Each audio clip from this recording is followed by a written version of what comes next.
তো হ্যালো বন্ধুরা, ফাইনালি পাওয়ার মিউজিকের একটি লোকেশান ঠিক হয়েছে যেখানে বাজবে বসে। তো ভোলানাথের সঙ্গে যে সামনাসামনি কম্পিটিশানটি ছিল সেটি আপাতত বন্ধ আছে, কারণ ওইখানের কাদার কারণে পাওয়ার মিউজিক যেতে চায়নি।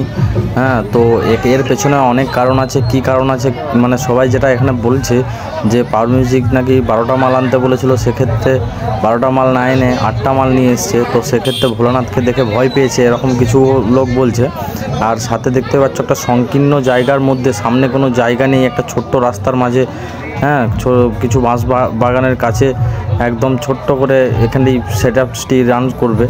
কিন্তু এর পেছনে যে কী কারণ আছে অবশ্যই আমরা কেউ বুঝতে পারছি না। তো বুঝতেই পারছো যে কী অবস্থা। তো আমার সবাইকে আপডেট দেওয়ার একটা মূল উদ্দেশ্য হলো যে এখানে যে বসে কম্পিটিশানটি ছিল কাছাকাছি, তো সেটা হচ্ছে না। তো এটা একটা আলাদা জায়গায় পাওয়ার মিউজিক ফিটিং হচ্ছে। তো সেই লোকেশানটা আমি তোমাদেরকে দেখিয়ে দিই, চলো। তো বন্ধুরা দেখতেই পাচ্ছ, এই হচ্ছে সেই মধুবনের খালের পোল।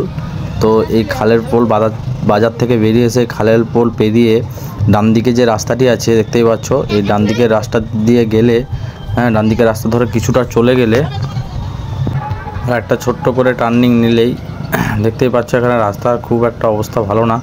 তো এই যে এখান থেকেই দেখতে পাচ্ছ মানুষের ভিড়, সবাই দেখতে এসেছে। তো সামনেই এখানটায় ফিটিং হচ্ছে পাওয়ার মিউজিক, কিন্তু একদম জায়গাটা সংকীর্ণ, প্রচুর সংকীর্ণ জায়গার মধ্যে হচ্ছে। তো এটা কেন হচ্ছে বুঝতে পারছি না, কারণ এত সুন্দর একটা কম্পিটিশান ছিল যেখানে, সেখানে একটা বসে একা একা বসে বাজবে, এটা শুনলেই কেমন যেন লাগছে। কারণ আমরা কম্পিটিশানটা দেখতে ভালোবাসি, তো সেক্ষেত্রে এখানে অনেক রকম ব্যাপার আছে। তো এখানে যে 12টা মাল পাওয়ার মিউজিকের আনার কথা ছিল, সেখানেতে পাওয়ার মিউজিক 8টা মাল নিয়ে এসছে।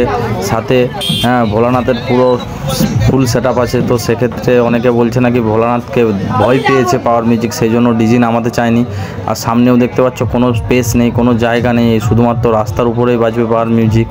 তো সেখানে কি প্রচুর লোকের সমাহার হবে, সেখানে প্রচুর অসুবিধা হবে, সেটা আমরা বুঝতে পারছি। তো দেখতেই পাচ্ছ এখনও ফিটিংস কমপ্লিট হয়নি। হ্যাঁ, প্রায় 11টা 11:30 বাজতে গেল, কিন্তু 11:30 পেরিয়ে গেছে। তো তখনও ফিটিং কমপ্লিট হয়নি। তো সেটা ঠিক বাজবেই বা কতক্ষণ, এই নিয়ে প্রচুর মানুষের এখানে প্রবলেম সৃষ্টি করছে। তো বুঝতেই পারছো যে এখানে কম্পিটিশানের কথা হবে, সেখানে কম্পিটিশান না হলে প্রচুর মানুষ এখানেতে নাজেহাল হয়েছে এসে দেখে, সেই সব শুনে। তো বুঝতেই পারছো এই ছোট্ট জায়গার উপরেই বাজবে, এখন ফিটিং চলছে। আর কেন কি কারণে মালগুলি দেয়নি বা 12টা মাল কোথা ছিল সেখানে 8টা মাল কেন দিয়েছে, এগুলো তো ভিতরের ব্যাপার, আমরা জানি না অতটা। তো আমরা যেটুকু যেগুলো এসছে সেগুলোর উপরেই কথা বললাম। তো চলো বন্ধুরা। তো বন্ধুরা এখানে এসে জানতে পারলাম যে দাদাভাই এই সেট আপটি করেছে, একাই করেছে। তো একা সেট আপটি করেছে, তো সে দাদাভাইকে একটু না দেখালেই নয়। তো বন্ধুরা দেখতে পাচ্ছ এই কালো চেক জামাটা, ইনি সেট আপটি পাওয়ার মিউজিককে করেছেন। তো ইনি যে বললেন মানে এখানে পজিশন অনুযায়ী জায়গা না দিতে পারায় এখানেতে বাজছে, এবং এখানে প্রচুর মানুষ ক্ষিপ্ত হয় এবং রাগারাগি হয়। সেই জন্য সেই দাদাভাই সবাইকে বোঝায় যে কতক্ষণ বাজবে, আর ঠিক আছে যতক্ষণ বাজলো ততক্ষণ ভালোভাবে বাজাক, কেউ যেন কিছু না বলে, হ্যাঁ এরকম কিছু। তো দাদাভাই খুব ভালো, তো দেখতেই পাচ্ছ। আর এই দাদাভাইটি পুরো সেট আপটি একাই করেছে।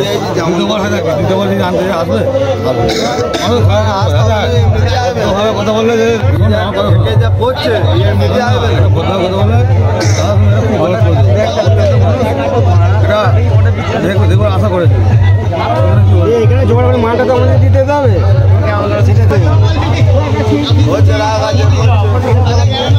এখানে বাজে না, এখানে বাজে কি পরে দেখা যাবে রে, পরে দেখা যাবে আমাকে। এবারে হয়নি, পরে বার করবো, এবার হয়নি পরে বার করবো। ওই 1 লাখ টাকা 2 লাখ টাকা হচ্ছে, 2 দিন কাজ থাকে না।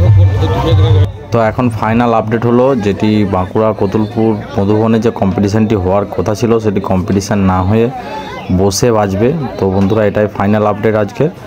তো আসবে সবাই, এসে এখানে কেমন সাউন্ড টেস্ট স্পিকার চেক দিচ্ছে একবার দেখে যাবে অবশ্যই। তো চলো বন্ধুরা, আজকের মতো এখানেই শেষ।